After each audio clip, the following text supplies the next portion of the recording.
Orang yang sholat itu dapat 3 rahasia. 1, yatanatharul birru min ananis sama ila mafriqi ra'sih. Sholatnya dengan cinta, ngerasain tuh. Kalau sholat tuh nikmat, dan nikmatnya di kepala ini, di sini. Semua otak kita tuh kerasa enak. Jadi kalau lagi panik, lagi nggak nyaman, sholat aja. Sholat seperti guru kita, ahli zikir, ahli ma'rifat mengajarkannya. Jangan siapa yang Allah inginkan keberkahan, Allah bimbing dia untuk memahami agama. Maka membelajar itu sampai mati. Keluhan terhebat itu subhanallah. Orang kalau tahu rahasia subhanallah itu selesai masalah dia. Kenapa? Kalimat subhanallah itu artinya bukan maha suci. Ya Allah, engkau sangat hebat. Aku maunya ini, ternyata engkau mau lebih dahsyat. Kalau orang dapat spiritnya sholat, nanti dia keluhannya kurang. Karena dia cukup mengeluh kepada Allah.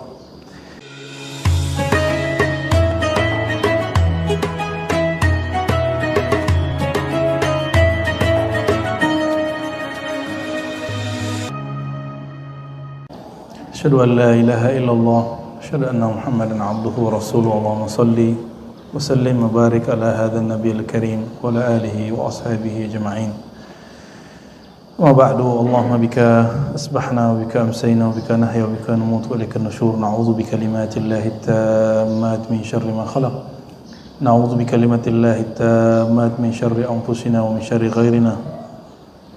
اللهم صل وسلم وبارك على سيدنا محمد الفاتح لما أغلق والخاتم لما سبق ناصر الحق بالحق والهادي إلى صراطك المستقيم وعلى آله حق قدره ومقداره العظيم. اللهم يا أحد صل على أحمد، اللهم يا أحد صل على محمد، اللهم يا أحد صل على المهدي خليفتك يا الله يا الله يا الله يا أحد. اللهم اجعلنا من أهلك، من أهل القرآن، من أهل السنة والجماعة، آمين يا رب العالمين. Wassallallahu ala sayyidina Muhammad.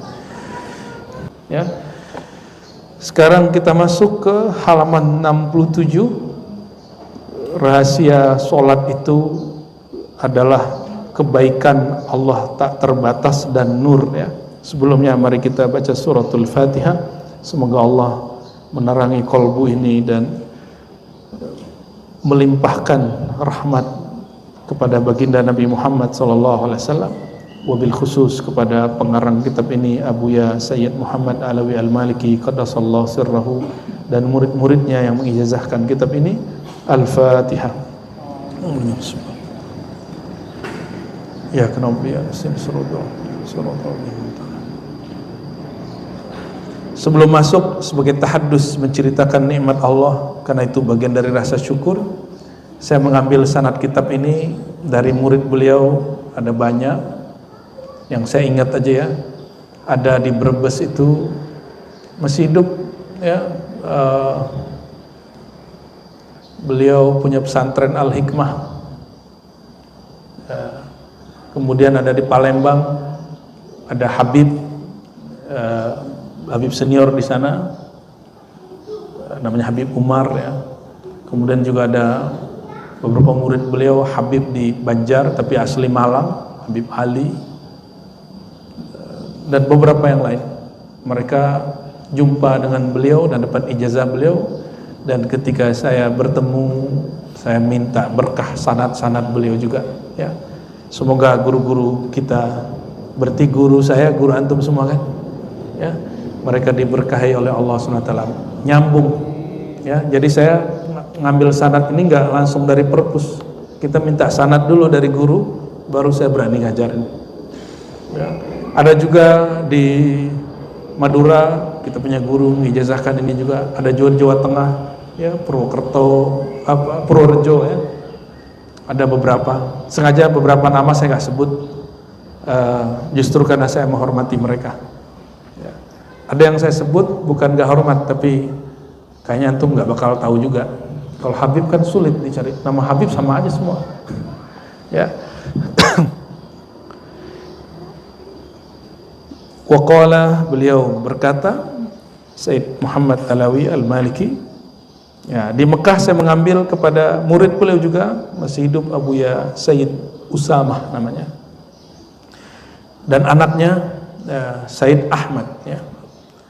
Annal birral ilahi yatanatharu fiha 'alal musalli. Bahwasannya salat itu adalah kebaikan Allah Ta'ala, yatanathar, ya, yang Allah limpah ruahkan kepada orang yang sedang salat. Jadi kapan Allah membagikan rahasia-rahasia keberkahannya? Saat orang sholat. Maka orang yang paling diberkahi hidupnya di dunia, orang yang menjaga sholat. Kenapa? Karena aqimis sholata lidzikri, dirikan sholat untuk mengingat aku. Maka orang yang paling banyak ingat Allah, paling diberkahi hidupnya. Karena orang yang ingat Allah hatinya tenang. Kalau hatinya tenang, hidupnya bahagia. Jika hidupnya bahagia, dia menikmati walaupun seteguk air. Tapi orang kalau udah gak bahagia, mau punya apapun dia gak menikmati. Anna Nabiya sallallahu alaihi wasallam, kata beliau dari Nabi sallallahu alaihi wasallam, lil musalli thalathu khisal. Orang yang salat itu dapat 3 rahasia. 1, yatanatharul birru min ananis sama ila mafriqi ra'sih.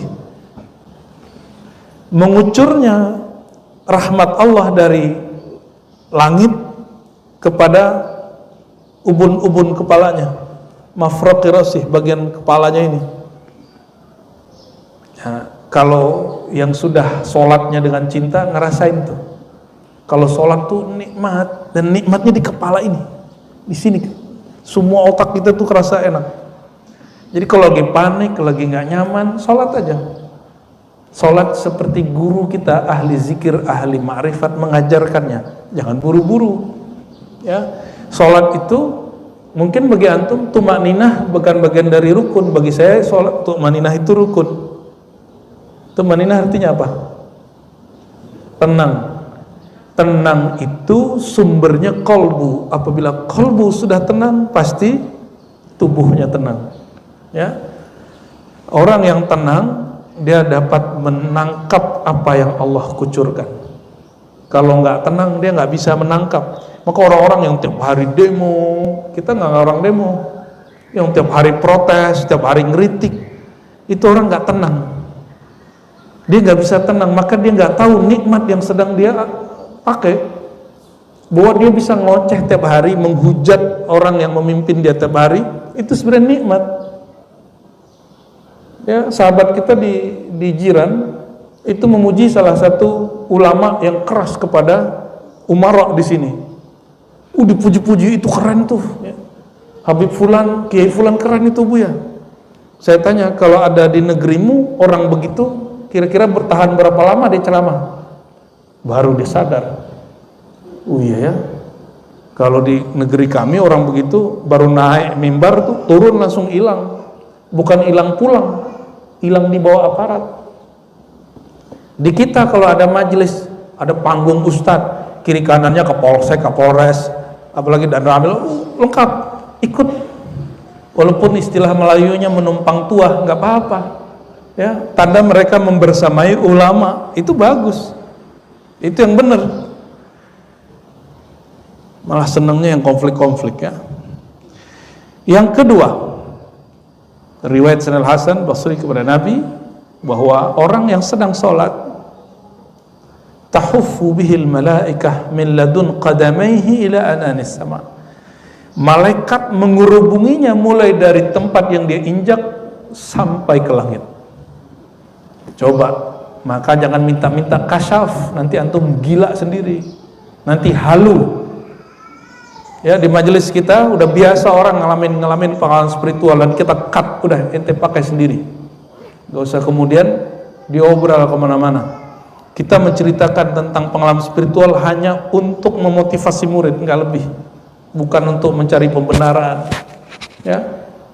Jadi kalau ada pernah saya cerita tentang mimpi ketemu Rasulullah, jumpa Rasulullah, itu hanya untuk memotivasi jamaah supaya mau berselawat.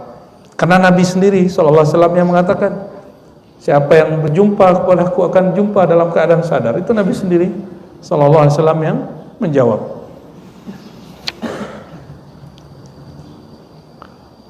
Kira-kira lebih mulia malaikat yang menggerubunginya atau dia? Mana yang mulia? Malaikat itu amalannya atu-atu doang. Ada yang malaikat dari awal dicipta cuma sujud, ada yang cuma ruku, ada yang cuma takbir, ada yang cuma subhanallah, ada yang cuma istighfar. Kita semua amalan malaikat dari bumi sampai ke langit kita amalin semua. Maka di langit ketujuh amalan malaikatnya subhanallah, alhamdulillah, wala ilaha illallah, wallahu akbar. Itu amalan yang ketujuh, Pak. Tuh, amalan yang antum remehin selama ini itu amalan malaikat yang tawaf di langit ketujuh.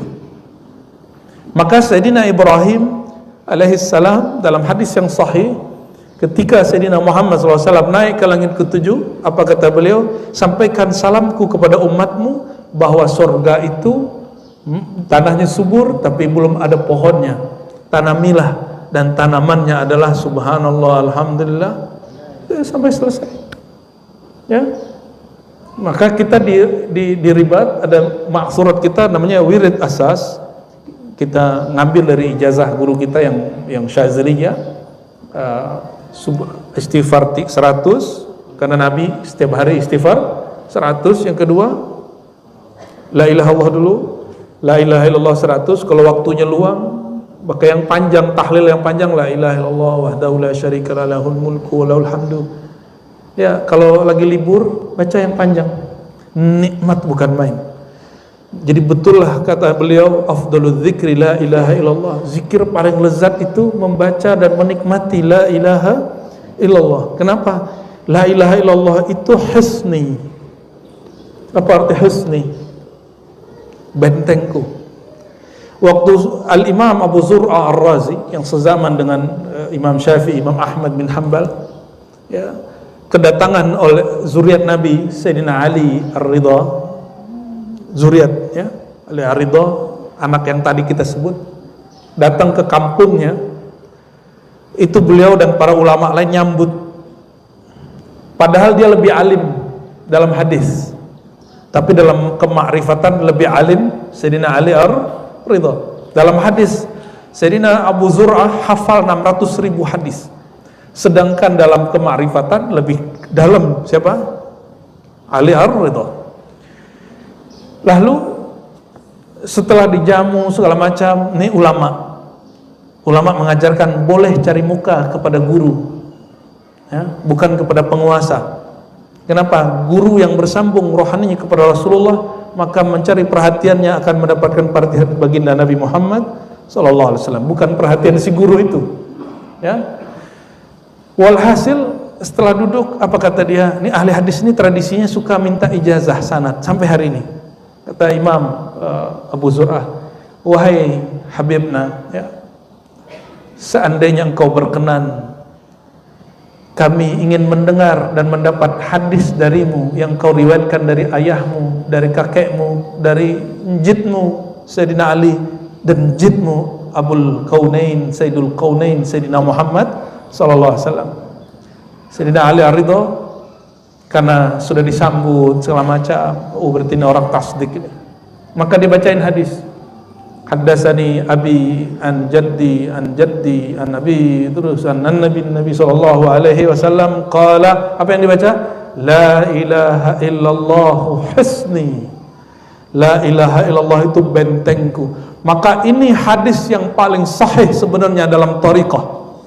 Thariqah sufi ini paling sahih hadisnya dalam bab zikir la ilaha illallah, karena diriwayatkan dari zuriat Nabi SAW yang bersambung kepada ayahnya. Tapi hadis ini didhaifkan oleh kelompok pembenci zuriat Nabi Muhammad SAW. Ya, kelompok-kelompok ini memang kalau disebut keluarga Nabi dia benci keluarga Nabi, benci sama Nabi. Ya, SAW. Jangan coba benci dengan zuriat keluarga Nabi Muhammad SAW. Lau ya'lamul musalli man yunaji, seandainya seorang yang sholat sadar siapa yang sedang dia ajak untuk bermunajat, man fatala, maka dia tidak akan melakukan hal yang gak pantas, meludah kayak ya, Kan ada orang Arab tuh dulu ngeludahnya langsung ke depan gitu. Lagi sholat tuh. Arab Badui. Dan siapa yang bersihin masjid? Nabi yang bersihin masjid. Jadi Nabi itu kadang-kadang memerankan jadi panglima, tapi kadang-kadang jadi merbot gitu. Ya kayak Pak Kiai inilah. Kalau jadi di kelas kan begini nih, Pak Kiai kan. Tapi kalau di masjid ya ngurusin ini atu-atu gitu. Dan kita punya beberapa sanad masyayikh ya. Mereka di pesantren-pesantren yang nggak ada ahli bersih-bersihnya, itu kadang-kadang kiai santrinya tidur dia bersihin WC. Itu kejadian di ulama Mesir, kejadian di ulama India, dan dulu ada ulama-ulama di Jawa yang begitu. Sekarang saya udah gak pernah dengar karena pesantren sudah ada ya orang yang dibayar untuk bersih-bersih. Benar Kiai ya? Sudah ada ya? Belum. Jangan-jangan Kiai ikut juga bersih-bersih malam nih. Kita masuk ke dalam WC, toilet, dan bersih, nyaman gak? Bahagia gak? Buang air terus bersih itu bahagia. Antum bisa bikin orang bahagia lagi buang air, itu Masya Allah. Orang kalau gak beres urusan buang air, gak beres sholatnya. Gak beres sholatnya.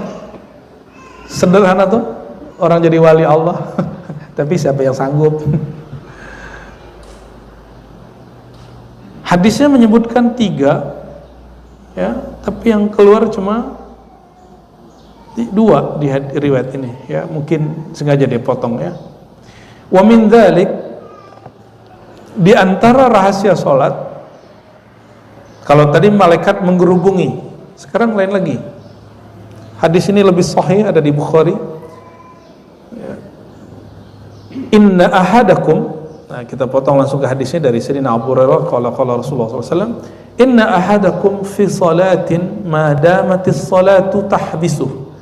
Maka ada yang disebut salat maknawi, ada salat ramzi, salat secara simbolik, ritual, ada salat yang secara spirit. Berarti Nabi sendiri mengajarkan ada 2 jenis salat, dan dua-duanya harus dipakai, dua-duanya syariat.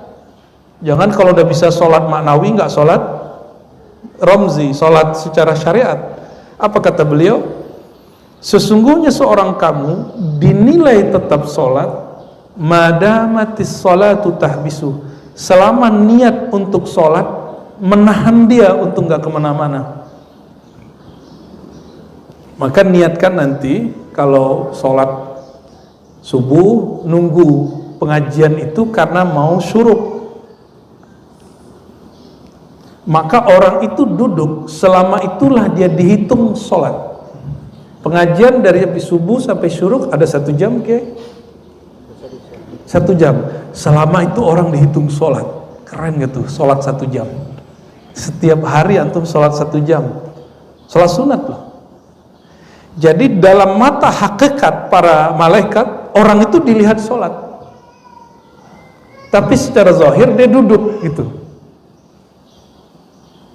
Nabi lagi ngomong begitu Pak.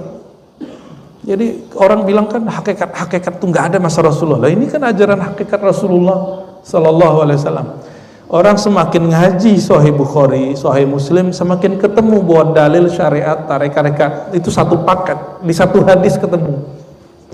Ya. Kan banyak hari ini yang ingkar kepada ilmu syariat, tarekat, hakikat itu, udah benerin aja syariat ente. Bilang aja nggak ngerti hakikat ya kan? Jangan begitu bicaranya ya. Wal malaikatu taqul, apa kata-kata doa malaikat saat orang menunggu. Nah, maka nanti selesai salat duha ya. Salat duha, enggak usah salaman, salat duha langsung. Salat duha. Makanya masuk tadi wudu enggak? Wudu ya. Biasa kan kalau ngaji, pengajian, masuk masjid itu berwudu ya. Kecuali sedang ada sesuatu ya. Nah, antum niatkan nanti aku mau sholat duha di jam 9-an, karena waktu sholat duha yang paling afdol itu di atas jam 9. Itu waktu orang sedang sibuk dengan urusan dunia. Coba Depok nih Kiai, Depok itu atau Bekasi atau Tangerang Selatan di hari libur Dari libur nih, jam 6 sampai jam 8 kosong, jam 9 padat, orang pada keluar lagi. Bener gak? Di hari biasa, weekday, orang mulai sibuk dari jam 6 sampai jam 6 lagi sore.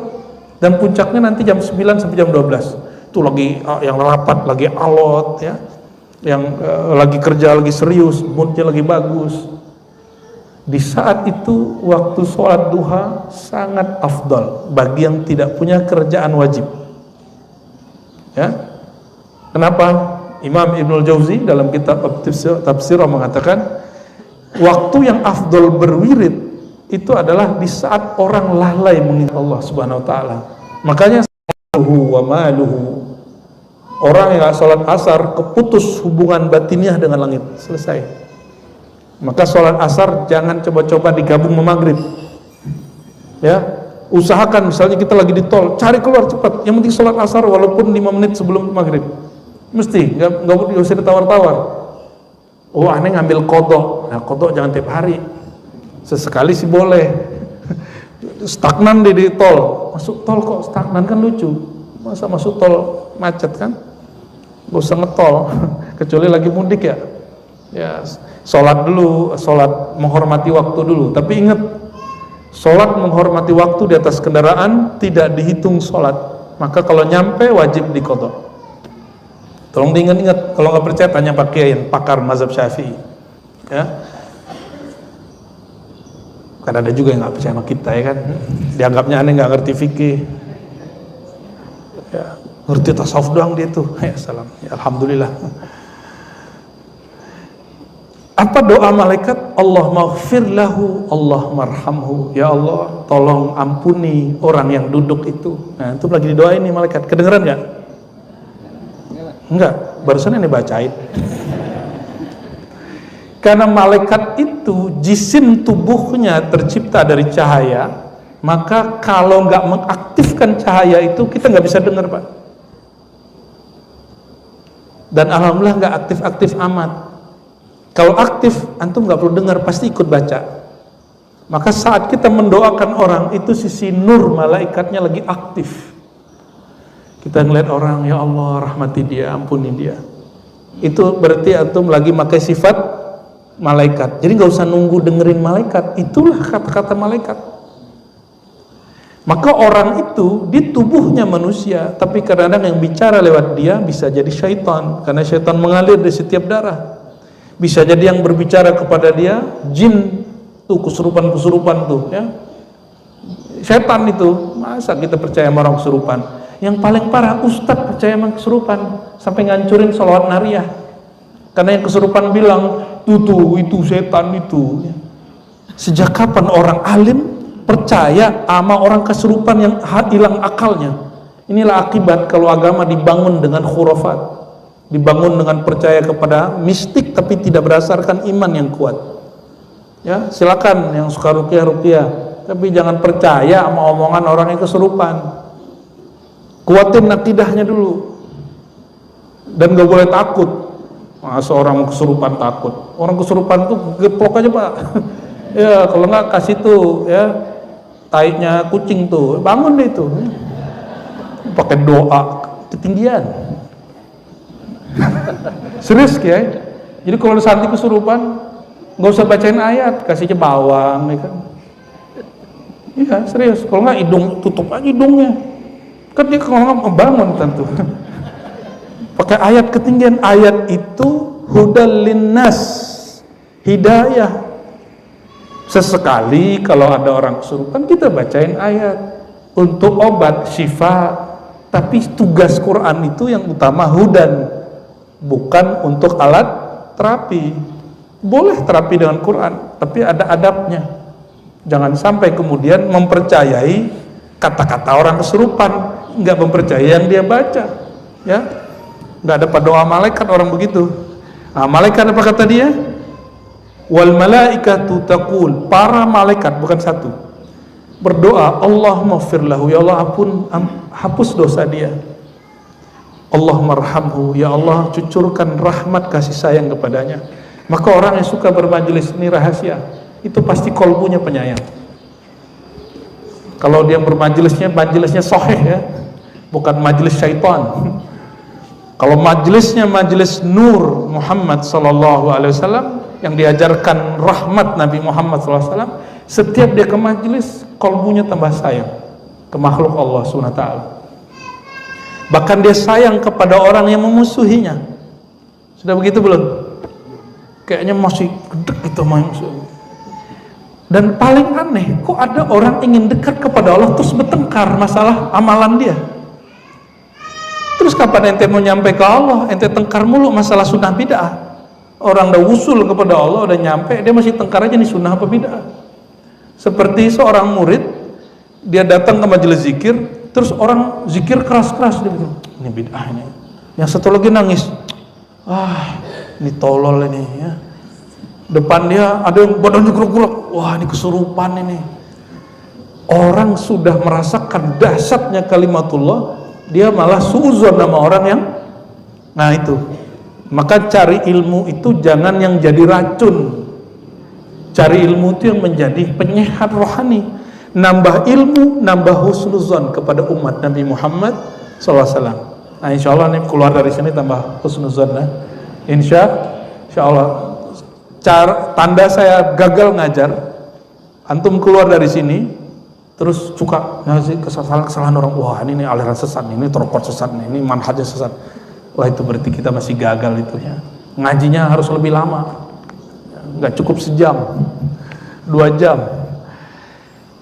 Malam yakum min musalla au yuhdis. Syaratnya satu, dia tidak beranjak dari tempat sholatnya atau tidak yuhdis. Yuhdis itu bisa diartikan berhadas, tapi di riwayat lain yuhaddis, dia menceritakan dunia. Ya. Jadi orang duduk tapi dia cerita dunia. Ini yang kita agak bingung mau ngomongnya nih. Di masjid tapi yang dibuka Facebook. Di masjid yang dibukanya Instagram. Mending Instagram pengajian. Yang dibukanya Instagram doi.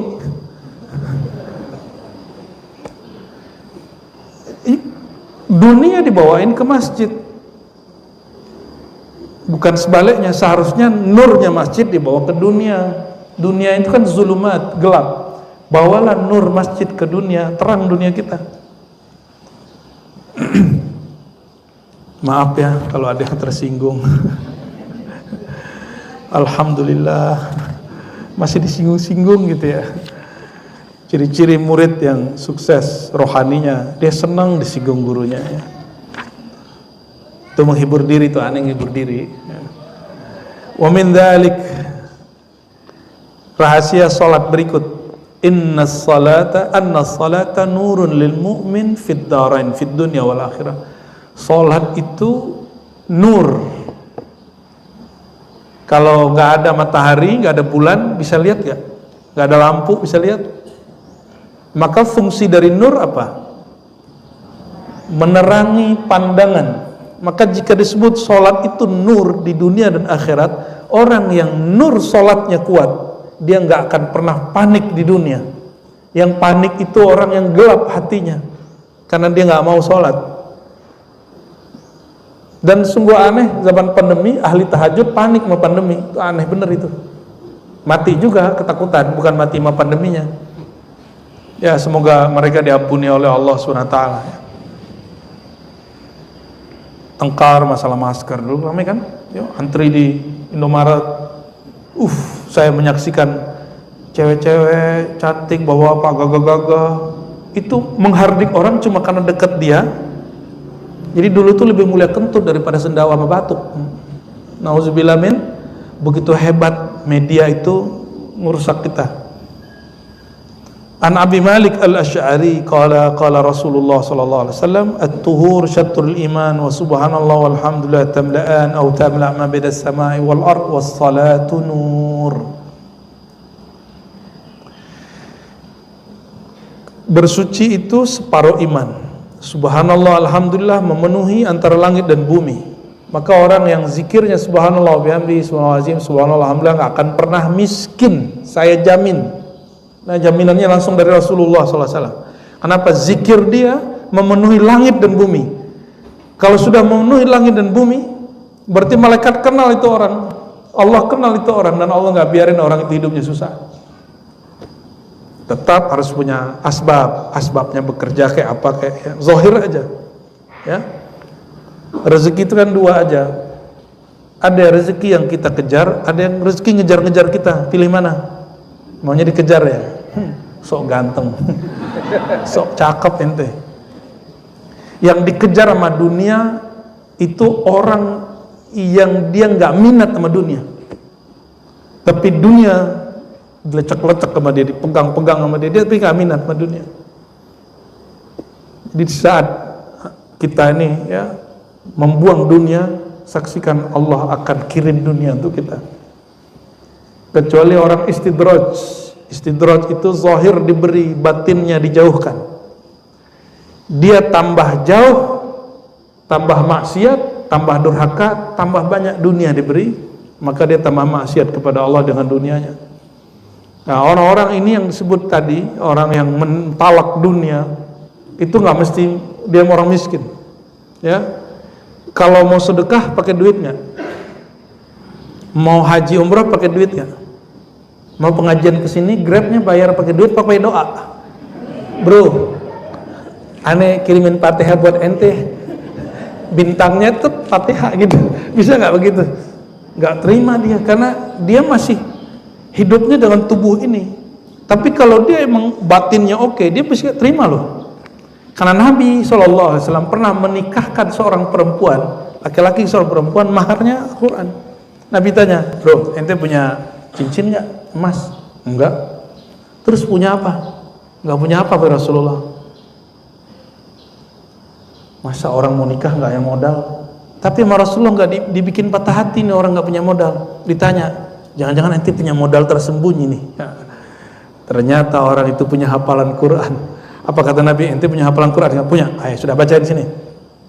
Nanti kamu maharnya Quran. Karena Nabi, pandangan hakikat.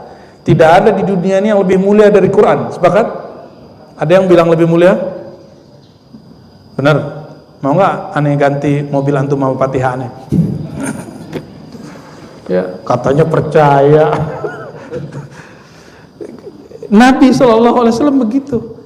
Jadi hukum syariat perempuan dinikahi dengan mahar Nabi turunin. Itu sebenarnya bukan turun. Dalam pandangan ahli dunia turun, tapi di pandangan ahli hakikat sebenarnya itu naik. Kalau kita kan seperangkat alat sholat, ya mau aja ibu-ibu itu dinikahin sama bapak-bapak ini. Ya, padahal kan namanya mas kawin. Mas kawin itu ada emasnya, ya, atau yang senilai dengan emas. Tapi ibu-ibu ini bilang, aku sama emas itu aja. Ya, bapaknya GR. Maka dinikahkan Rasulullah dengan si perempuan, maharnya apa? Quran. Itu mahar paling mahal di dunia itu. Nah, cuma orang nggak ngerti, dikira itu mahal paling murah.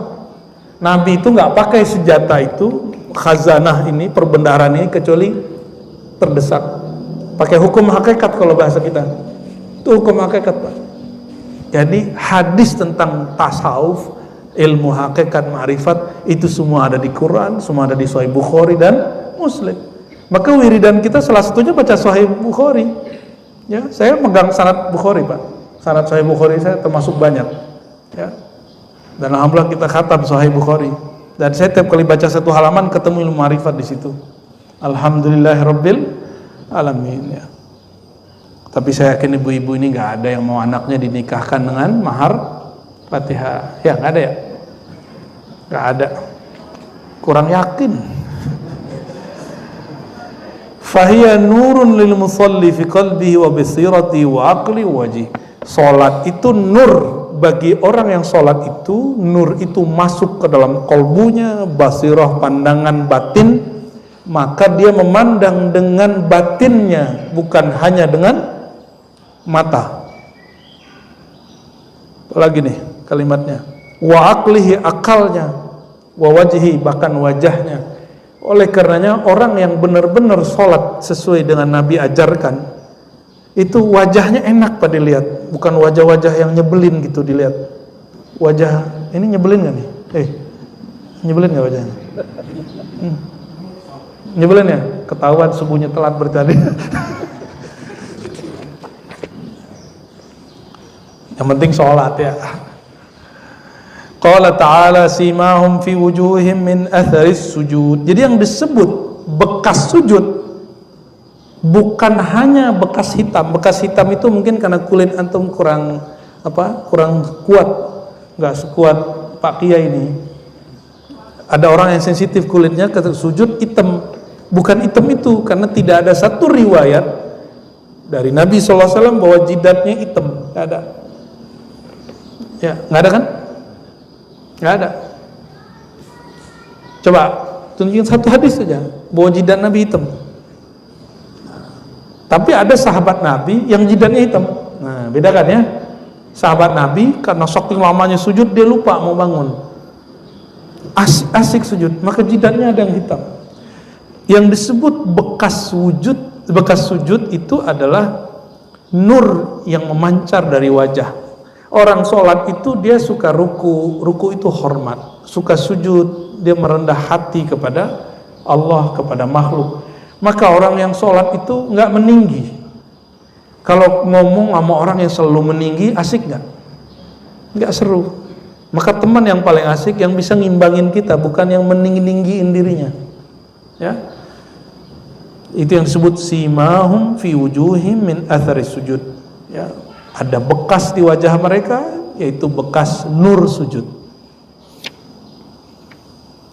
Dari Sayyidina Ubadah ibn Samit, sahabat Sayyidina Ali juga beliau ini, Nabi SAW bersabda marfu'an, ya marfu'an berarti hadis Nabi, idza hafazal abdu ala salatihi, apabila seorang hamba menjaga salatnya, fa aqama wudu'aha, dia menyempurnakan wudunya, wa ruku'aha, menyempurnakan rukuknya, wa sujudaha, sujudnya, wal qira'ah fiha, dan bacaannya, qalat, ya, hafizakallah kama hafiztani, maka solat itu berkata, wah, Masya Allah, ini dalam ilmu kerohanian Nabi lagi mengatakan bahwa setiap kali orang solat itu ada ruhnya.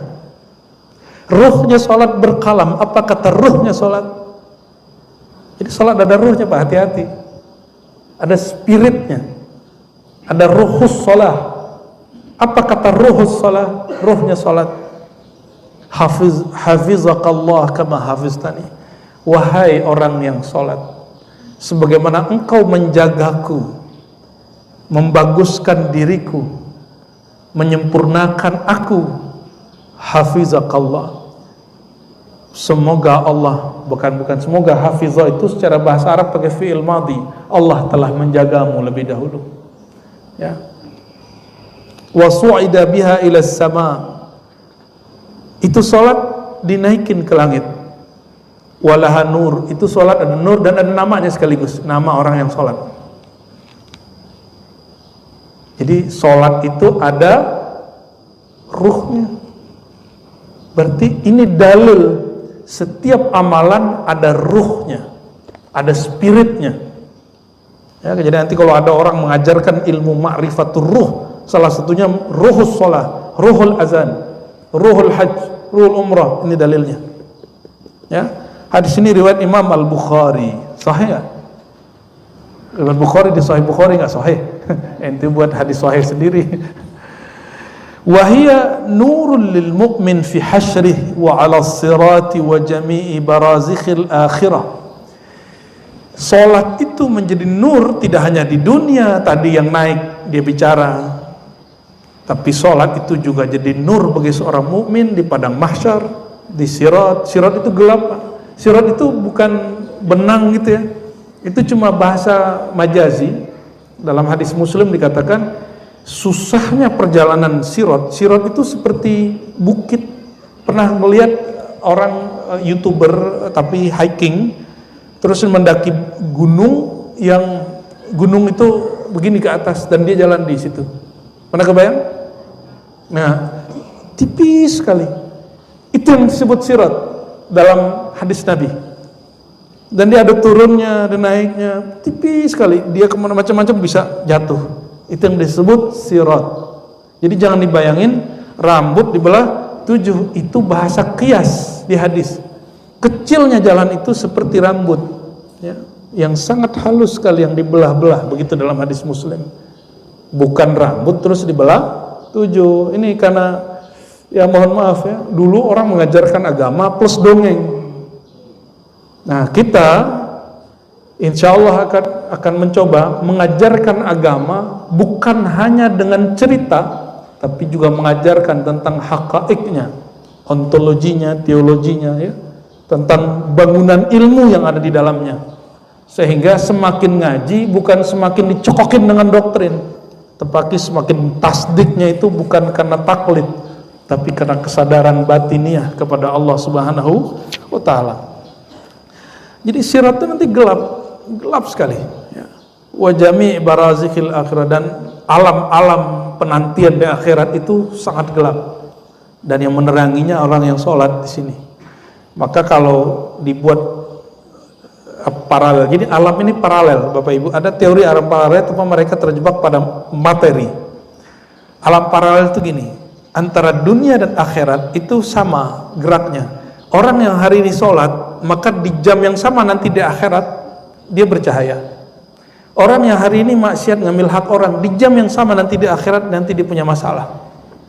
Itu yang disebut dunia paralel dalam akidah Islam, ya.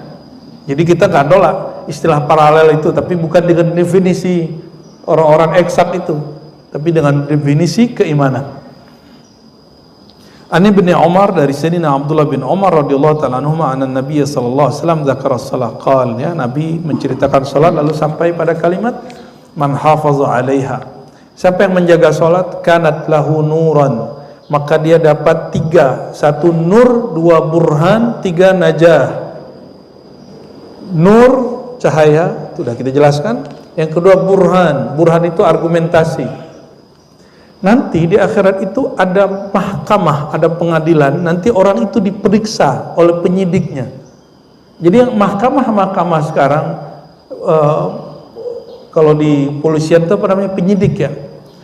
Itu orang-orang itu sebenarnya imitasi dari alam akhirat yang hakiki, yang aslinya di akhirat. Maka keadilan hakiki cuma di akhirat, kalau di sini enggak. Maka karena di akhirat ada syafaat, di sini ada orang nyari backing, pelindung. Sama itu, mirip-mirip. Maka pelindung ini ada yang soheh, ada yang nyogok. Ada yang beneran dia dijaga, ada yang dia pemulus. Ada yang kalau kata ulama, ya, dalam Jam'ul Jawami dan syarah-syarahnya, kita itu hak kita tapi diambil orang. Terpaksa lah kita kasih pelicin sama orang itu. Oleh sebagian ulama dibolehkan. Benar ya Pak Kiai? Maka orang NU itu menganggap kolusi itu tidak semuanya kolusi, menganggap nepotisme itu enggak semuanya jarimah. Ada yang mustasnayat, pengecualian. Nah, itu nanti tanya ke beliau, ini pakar bahsul masail, ya. Ya, biar kita kasih beban sama kiai. Itu burhan. Maka orang yang sudah punya sholat di dunia, dia punya burhan. Apa arti burhan tadi? Argumentasi. Nanti ditanya-tanya sama malaikat. Malaikat tuh kalau nanya, nggak ada apa-apanya. Penyidik dari kepolisian sama KPK nggak ada apa-apanya. Kejaksaan lewat pas semua. Mereka tuh nanya itu betul-betul perfeksionis. Itu malaikat, karena dia makhluk nur dan dia bergerak lurus. Jadi jangan coba main-main. Mumpung di sini bisa, ya hati-hatilah. Takut nanti di sana dikerjain, ya. Wa burhanan, maka sholat mesti jujur dalam sholat kita, ya.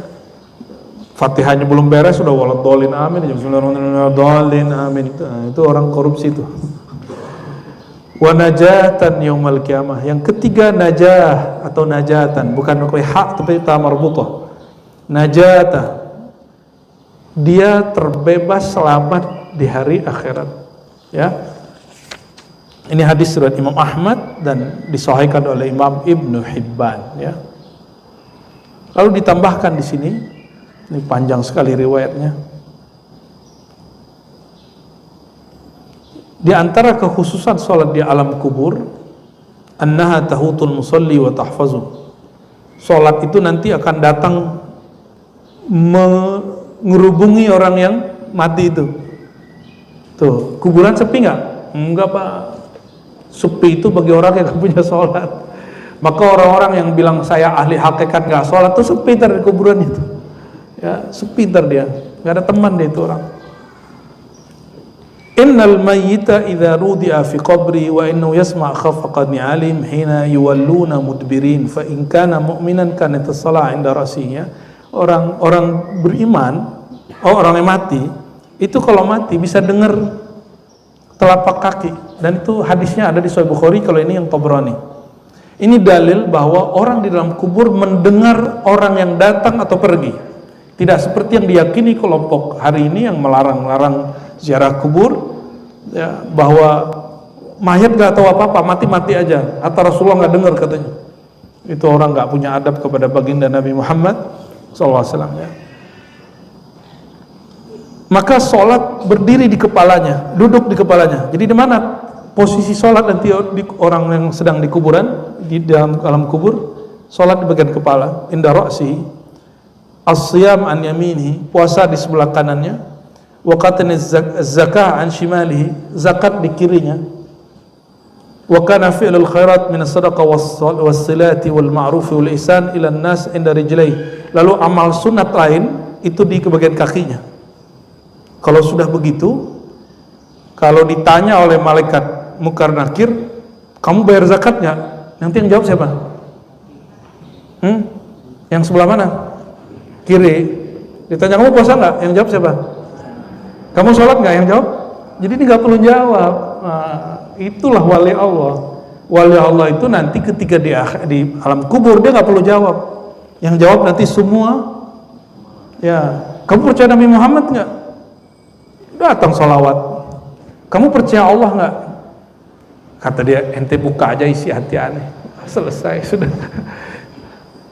Semuanya selesai, ya. Maka orang-orang yang betul-betul meninggalnya husnul khotimah, dia masuk kubur itu rehat, dia nggak perlu menjawab. Tapi kalau mukmin yang belum jelas amalnya nggak istiqomah, wah itu masih repot tuh, ya, lama itu. Jadi pertanyaan malaikat tuh lama sekali. Coba, saya masih ingat katanya Prof. Yusril Iza Mahendra itu ditahan SIM-nya sampai 7 tahun. Baru dipanggil di pengadilan. Kalau ada satu kasus masuk, itu lama nggak urusannya? Mulai dari penyidikan sampai kemudian masuk pengadilan, lama nggak? Yang pernah berurusan sama kita ngurus Pak, ngurus alih tanah Surau Buaran yang cuma 3.000, udah setahun belum beres-beres. Ya, aneh juga tuh, ya. Ada aja aneh-anehnya, ada aja kurangnya. Jadi suraunya belum jadi, harusnya tahun ini udah jadi tempat suluk. Tangerang Selatan tuh, nggak tahu apa masalahnya. Ya, semoga bulan depan beres, ya, langsung kita bikin surau. Ya, nanti bisa ngaji, zikir di sana, suluk di sana, zikir thariqah di sana, insya Allah. Biar temannya nanti banyak di kuburan. Sales.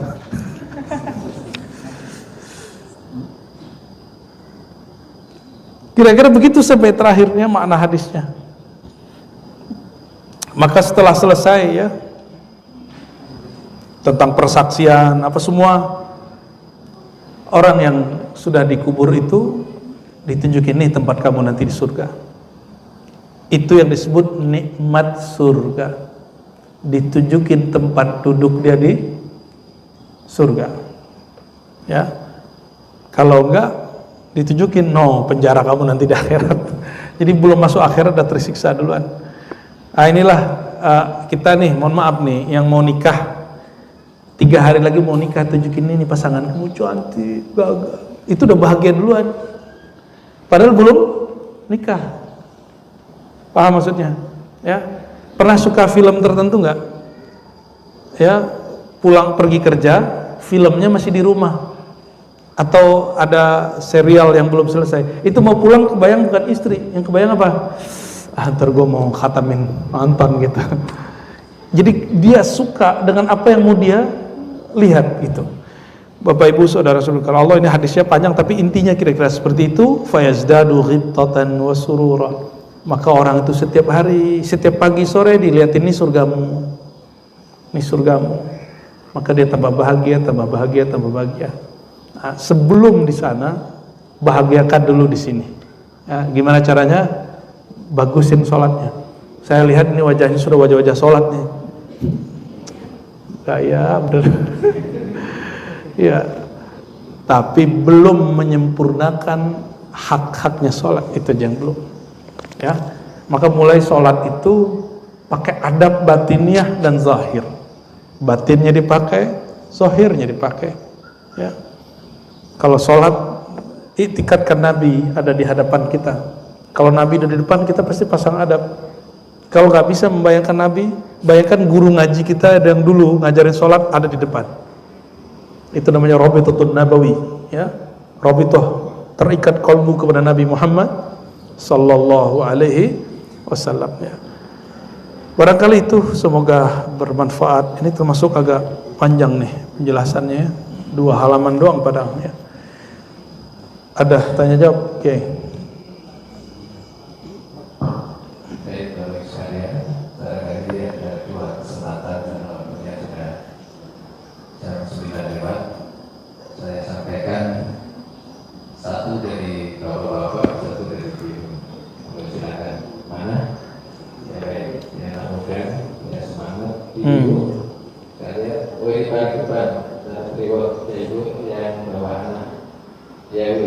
Nanti yang lain diwakili aja. Yang masih penasaran tanya bulan depan datang Bu ya. Itu sales juga ya. Assalamualaikum warahmatullahi wabarakatuh. Saya menyimak dari semalam. Iya. Dan ada satu yang menggelitik semalam itu Bu yang bilang bahwa kita ini kan mengajar rahmat Allah ya. Kita juga zikir.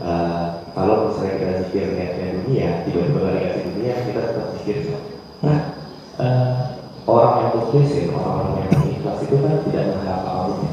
Apa boleh kita mengharap rahmat dan ridho Allah? Maksudnya gini, ketika kita mengharap itu dan kita merasa bahwa kita belum dikasih itu, apakah Allah sudah mengasih kita bahwa kita ini bakal dirahmati atau tidak? Jadi saya butuh penjelasan mukhlisin itu orang yang seperti apa? Iya. Apakah memang jalur kita mengharap rahmat dan ridho dari Allah? Gitu. Lagi nggak baikan ya? Kok bisa? Sama babehnya. Baik. Ikhlas itu bukan tidak berharap apa-apa, tapi ikhlas itu tidak menyertakan dunia dalam ibadah. Rahmat Allah itu sifat Allah, maka mengharapkan sifat Allah. Apa makna rahmat?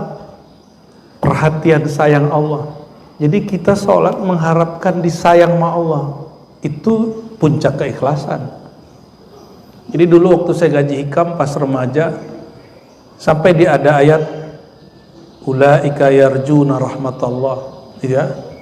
Terus saya ngaji hikam, guru saya ngomong, ngajar hikam nih, ente kalau sholat zakat nggak boleh mengharap-harap apapun kepada Allah, hatta mengharapkan rahmat Allah nggak boleh. Dia ngomong gitu. Waduh, saya hafalannya baru lewat ulaika ya yarjuna rahmatullah gitu ayatnya ya.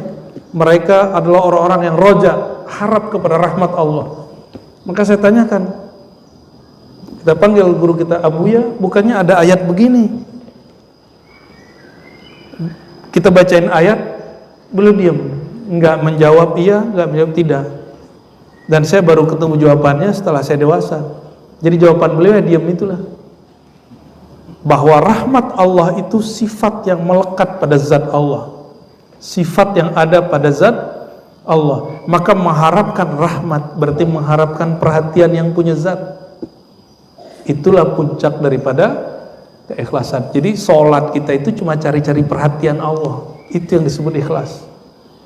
Maka ikhlas ini rukunnya 2 aja, melepas perhatian makhluk dan mencari perhatian Khalik. Udah, itu ikhlas.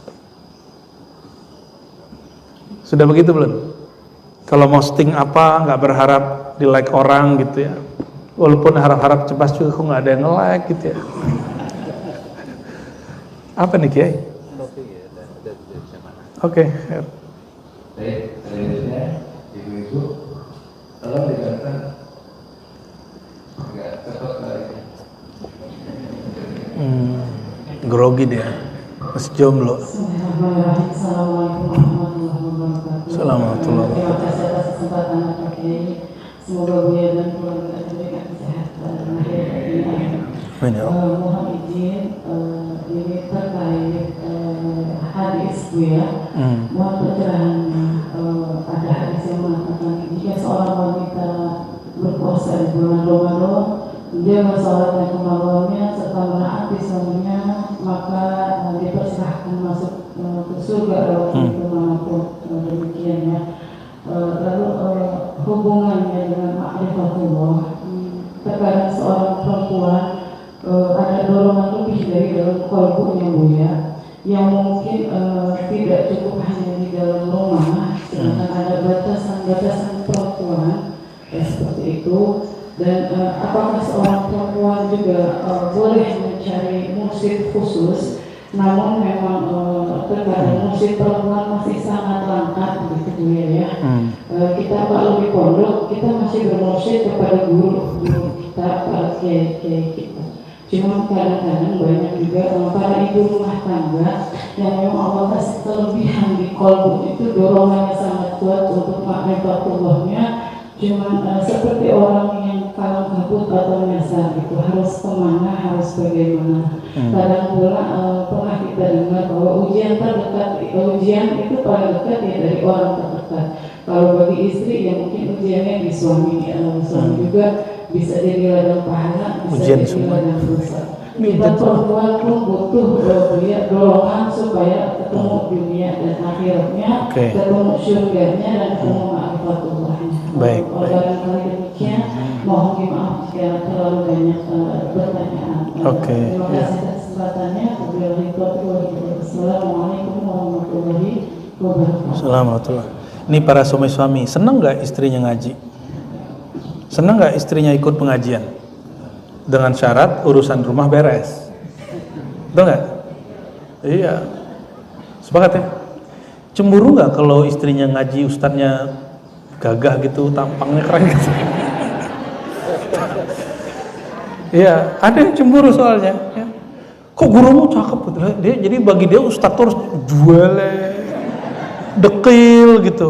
Masya Allah, tega bener. Jadi nggak boleh pakai jas begini nih kiai. Nanti jatuh cinta jamaahnya. Ya, suami istri itu bukan perbudakan dan bukan atasan bawahan. Walaupun suami dapat satu derajat di atas istri, tapi dia bukan bos. Suami istri itu di Quran, ini kita bahas malam tadi juga ya. Ada dua sifat Allah yang Allah taruh pada mereka untuk jadi bekal orang menikah. Wa ja'ala bainakum mawaddatan wa rahmah. Dan Allah, kalau bahasa kampusnya, Allah manifestkan, Allah pancarkan dua sifatnya pada orang menikah, itu mawaddah, kasih sayang yang dapat merasakan yang dirasakan pasangan, warahmah dan rahmah. Dan itu nggak mungkin kalau nggak ngaji ma'rifatullah. Maka suami istri mesti sama-sama ngaji, dan syukur-syukur gurunya sama. Nah, kan repot kalau gurunya beda. Ntar pas pulang-pulang debat, kata guru aneh begini, kata guru satu, kata guru. Tapi seru tuh kalau ada yang begitu ya, selamat rame. Tapi biasanya seringnya ya banyak sekali yang kemudian break divorce cuma karena perbedaan faham ya. Dan jangan sampai perbedaan faham itu membuat orangnya pisah ya. Kalau pisah bisa baik-baik. Kan di Quran memang diberi ruang. Jadi Al-Quran itu tidak memalaikatkan orang nikah, sekali nikah selama nikah, enggak. Diberi ruang, kalau sudah tidak sanggup dibuka ruang untuk berpisah, tapi baik-baik ya. Au tasrihun bi ihsan ya. Kalau mau pisah dengan ihsan. Tapi kembali ke yang tadi, kalau perempuan punya himmah ya, himmah namanya Bu, himmah yang kuat untuk ngambil ilmu, yang ilmu itu nggak ada di suaminya.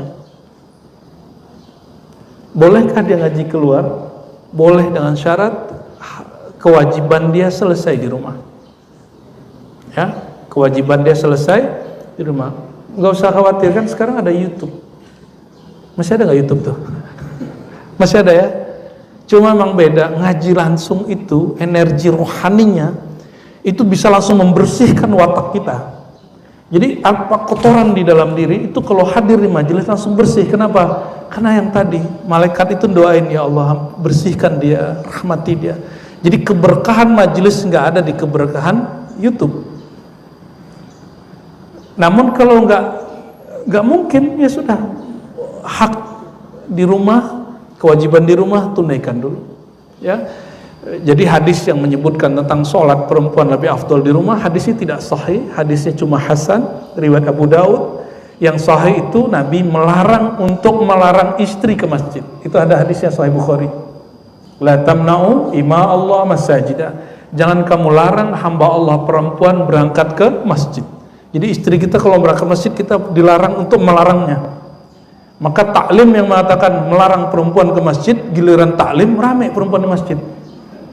Itu orang main-main sama dalil itu ya. Hati-hati, Rasulullah itu punya argumentasi juga nanti. Kamu pakai hadis ini untuk keperluanmu, tapi yang ini tidak. Jangan ya. Jadi saran saya begitu ya. Kayaknya beliau bisa ceramah itu. Mau dikasih mic langsung panjang. Ya. Nanti buat yasinan rotibul hadad di rumah ya. Gitu, nanti di rumah buat rotibul hadad di rumah. Mulai dari anak-anak, tetangga, nanti ganti-ganti rumah mana. Gitu ya. Kalau nggak bisa keluar majelis, bikin majelis di rumah. Itu baru cerdas tuh.